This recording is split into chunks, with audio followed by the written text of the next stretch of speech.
Hai semuanya, balik lagi sama Calon Sarjana. Biasanya vonis mati itu untuk kejahatan berat kan? Nah, tapi gimana kalau salah ngomong ataupun membela diri aja nih udah cukup untuk mengakhiri hidup kalian? Di video ini kita akan bahas nih beberapa orang yang menerima hukuman mati gara-gara alasan yang sulit dipercaya. Udah penasaran? Hai aku Jenny, yuk kita bahas. Membunuh demi kehormatan. Sebagai mahasiswi, dapat tawaran kerja sebagai desain interior dari senior cowok yang sudah kerja, pastinya senang banget kan? Jalur ordal dong! Apalagi waktu itu Reyhane Jabari baru berusia 19 tahun yang emang lagi nyari kerja.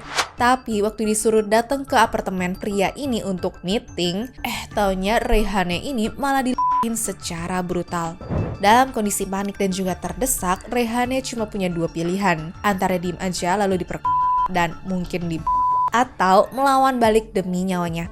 Nah, dia milih opsi yang kedua. Reyhane ngambil pistol lipat dan juga menusuk bahu pria itu untuk kabur. Sialnya, pria itu meninggal karena pendarahan dan masalahnya, pria itu ternyata mantan agen intelijen yang punya power. Di pengadilan, pembelaan Reyhane soal self-defense alias bela diri ditolak mentah-mentah ya. Hakim malah nuduh ini tuh pembunuhan berencana. Nah, berhubung negara Iran tuh punya hukum qisas yang artinya keluarga korban punya hak untuk maafin pelaku, ya sebenarnya wanita ini bisa aja bebas sih. Tapi dirinya dikasih syarat sama pihak keluarga untuk narik pernyataannya yang bilang kalau dia tuh dilecehkan. Nah, kerennya sang mahasiswi ternyata teguh banget ya sama pendiriannya. Dia merasa lebih baik mati jujur daripada hidup dengan kebohongan. Ujung-ujungnya dia tetap dieksekusi gantung di tahun 2014 setelah 7 tahun sebelumnya mendekam di penjara.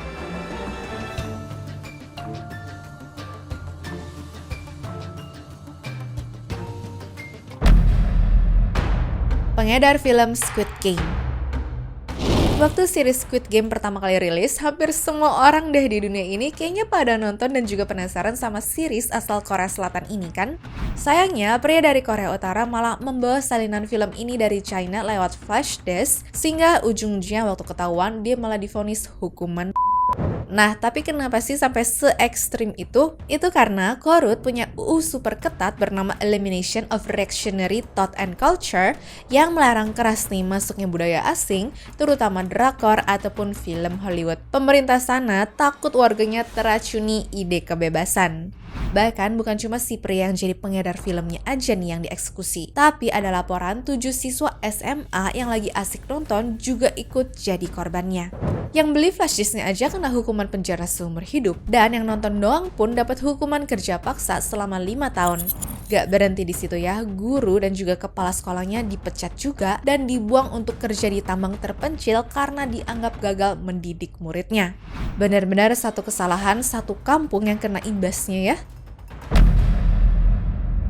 Penistaan agama. Kita kan biasa ya kirim stiker aneh ataupun meme di grup WA untuk seru-seruan. Tapi sekarang kayaknya harus hati-hati deh karena di Pakistan, chat WA doang nih bisa bikin nyawa melayang loh. Korbannya adalah Aniska Atek, cewek berusia 26 tahun yang hobi main game online. Pada Januari 2022, dia divonis hukuman atau gantung oleh pengadilan Rawalpindi karena dituduh mengirim karikatur dan juga pesan yang dianggap menistakan agama lewat WhatsApp.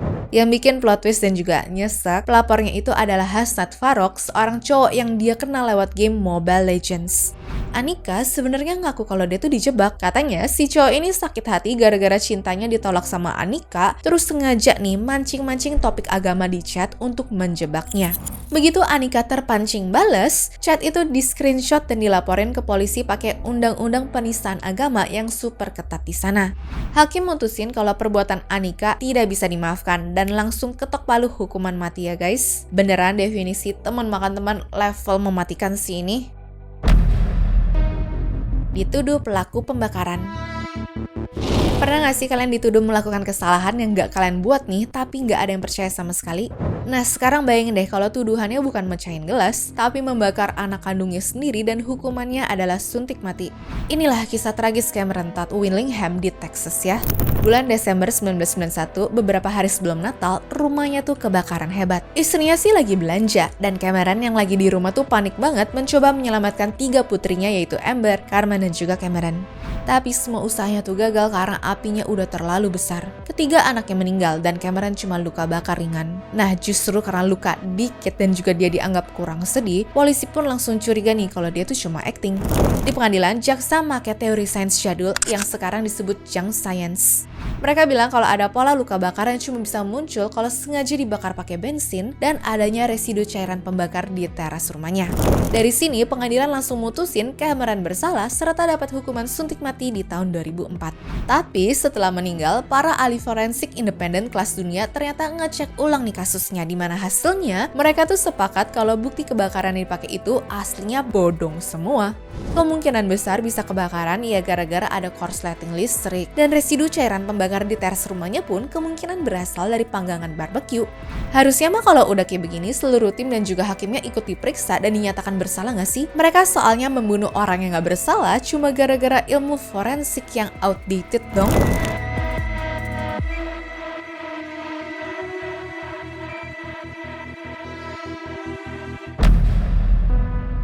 Nenek penyelundup narkoba. Berikutnya, ada seorang nenek asal Inggris yang niatnya mau ke Bali nih, malah berakhir divonis di depan regu tembak. Namanya ada Lindsay Sandiford, berumur 56 tahun. Waktu mendarat di Bandara Ngurah Rai, Bea Cukai menemukan harta karun mematikan, yaitu 3,8 kg yang disembunyikan di dinding kopernya. Nah, jelas aja orang-orang pada dibuat heran. Ngapain ya nenek-nenek senekat ini di Indonesia yang narkobanya tuh super galak? Ternyata Lindsay ngaku dia tuh diperas. Sindikat narkoba ngancem bakal nyakitin anak dan juga cucunya kalau dia tuh nggak mau jadi kurir. Ya, demi nebus kesalahannya, Lindsay sebenarnya udah kooperatif banget. Dia setuju ya jadi umpan buat bantu polisi ngejebak bos-bos sindikatnya sampai ketangkap. Tapi para bos sindikatnya yaitu Julian Ponder dan kawan-kawan malah cuma dapat hukuman penjara, malah ada yang cuma 6 tahun doang dong guys. Sementara nenek ini yang udah jadi kurir dan udah bantu polisi justru divonis hukuman mati di tahun 2013. Dan sampai sekarang dia masih mendekam di penjara kerobokan karena menunggu giliran eksekusinya. Wah, sumpah nasibnya tuh tragis banget sih.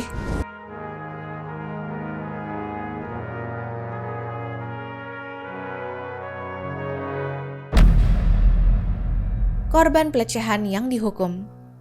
Berikutnya nih, definisi victim blaming paling brutal di dunia sih guys. Bayangin udah jadi korban pelecehan, malah korbannya yang dihukum mati. Sedangkan pelakunya cuma dihukum ringan. Inilah kisah nyesek ATV Raja Bisahela, remaja berumur 16 tahun di Iran sana. Lagi-lagi di Iran ya, ada apa sih di negara sana? Oke, jadi ceritanya dia tuh ditangkap dengan tuduhan perilaku asusila dan juga berhubungan di luar nikah.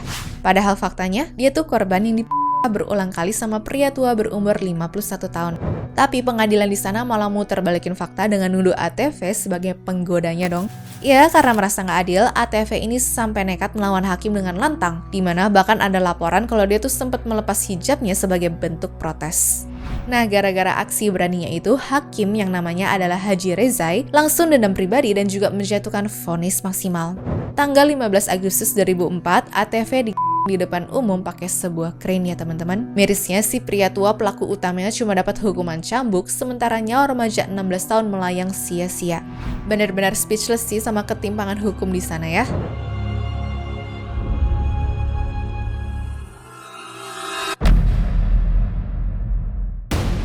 Korupsi besar-besaran.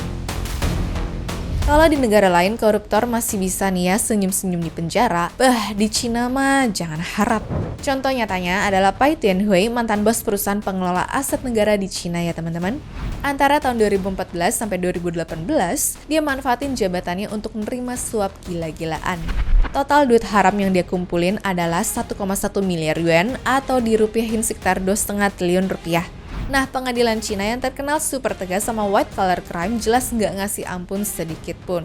Alih-alih cuma dipenjara 10-15 tahun seperti di negara Konoha, pada bulan Mei 2024 kemarin, Pai Tianhui resmi divonis hukuman mati. Pemerintah Cina benar-benar mau ngasih pesan keras nih ya, lu nyuri duit rakyat, kelar hidup lu. Kena bom. Bahasa habis jatuh tertimpa tangga ternyata beneran ada di dunia ya teman-teman. Bayangin kamu tuh lagi kena mental breakdown parah nih di medan perang, bukannya disuruh healing ataupun dipulangin, malah dieksekusi mati sama teman sendiri dong. Inilah kisah nyata Harry Farr, tentara Inggris di Perang Dunia ke-1. Gara-gara kelamaan denger bom meledak, dia tuh kena shell shock atau yang zaman now kita sebut sebagai PTSD berat. Badan Harry suka gemetar, telinganya tuh sakit parah, dan dia juga udah nggak sanggup ya pegang senjata ataupun mendengar ledakan. Nah, harusnya melihat kondisi Harry seperti itu, normalnya dia tuh bakal dipulangin kan? Tapi pihak militer Inggris malah nganggap Harry itu pengecut yang cuma cari alasan untuk kabur dari tugasnya doang. Ih, jahat banget gak sih? Dan endingnya tuh lebih bikin emosi. Harry diseret ke pengadilan militer lalu divonis hukuman mati. Terus tahu nggak siapa yang ditugasin nembak dia? Rekan-rekan sesama tentaranya sendiri dong. Keluarga Harry pun butuh waktu 90 tahun untuk ngebersihin namanya ya. Baru deh pada tahun 2006, pemerintah Inggris akhirnya ngaku salah dan ngasih pengampunan resmi buat Harry serta ratusan tentara lainnya yang senasib. Tapi kalau udah begini mah telat banget nggak sih keadilannya? Skandal susu beracun. Pernah dengar istilah con di atas penderitaan orang lain? Nah, kasus ini levelnya udah iblis banget sih guys, karena korbannya adalah ratusan ribuan bayi yang tidak berdosa. Ini skandal susu beracun paling parah dalam sejarah. Pelakunya adalah Chang Yuchun, seorang peternak sapi asal Cina. Di tahun 2007, dia menemukan ide gila ya untuk nge-cheat hasil lab biar cepet kaya. Caranya, dia ngoplos susu bubuk bayi dengan bahan kimia yang namanya adalah melamin. Ya, FYI aja nih, melamin itu adalah bahan untuk bikin plastik ataupun piring, jadi jelas ya bukan untuk dimakan. Dia nambahin zat ini biar pas dites, kadar protein susunya tuh kelihatan tinggi, padahal aslinya susunya udah diencerin air. Benar-benar licik kan? Tapi dari sini dampaknya tuh fatal banget. Sekitar 300.000 bayi di Cina keracunan sampai kena batu ginjal dan juga gagal ginjal, di mana bahkan 6 bayi meninggal dunia. Pemerintah Cina yang marah pun langsung gerak cepat ya. Nggak pakai drama panjang, Chang Yuchun divonis hukuman mati karena dianggap membahayakan keamanan publik secara massal dan akhirnya dieksekusi pada 24 November 2009.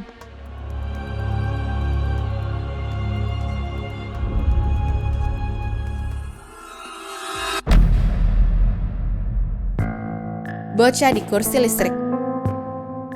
Kalian pernah merasa dunia ini tuh nggak adil nggak? Coba bayangin rasanya jadi bocah 14 tahun, sendirian, ketakutan, dan dipaksa duduk di kursi listrik cuma gara-gara warna kulit kalian. Inilah kisah nyata George Stinney Jr., seorang korban rasisme hukum paling tragis di Amerika. Kejadiannya pada tahun 1944 di South Carolina ya. Waktu itu ada 2 anak perempuan kulit putih ditemukan meninggal.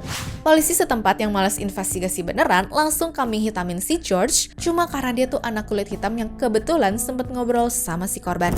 Gak pakai bukti fisik, tanpa saksi mata, dan tanpa pengacara yang membela dia, George langsung divonis hukuman mati. Bahkan sidangnya aja cuma 2 jam dong guys. Polisi sih bilangnya kalau George ini mengakui perbuatannya, padahal nggak ada rekaman atau bukti tertulis sama sekali. Intinya, polisi cuma butuh pelaku secepatnya untuk nenangin warga kulit putih yang marah aja ya. Dan momen eksekusinya beneran bikin nangis darah. George jadi orang termuda yang dieksekusi di Amerika Serikat pada abad ke-20 ini. Saking kecilnya badan George, yaitu tingginya cuma 155 cm, sipir penjara sampai harus numpuk buku Alkitab di kursi listriknya biar kepala George bisa nyampe ke helm penghantar listrik. Plot twistnya nih, 70 tahun kemudian atau tepatnya tahun 2014, pengadilan akhirnya membatalkan vonis itu dan menyatakan proses hukumnya cacat total. George sebenarnya tuh nggak bersalah, tapi jelas semuanya sudah terlambat.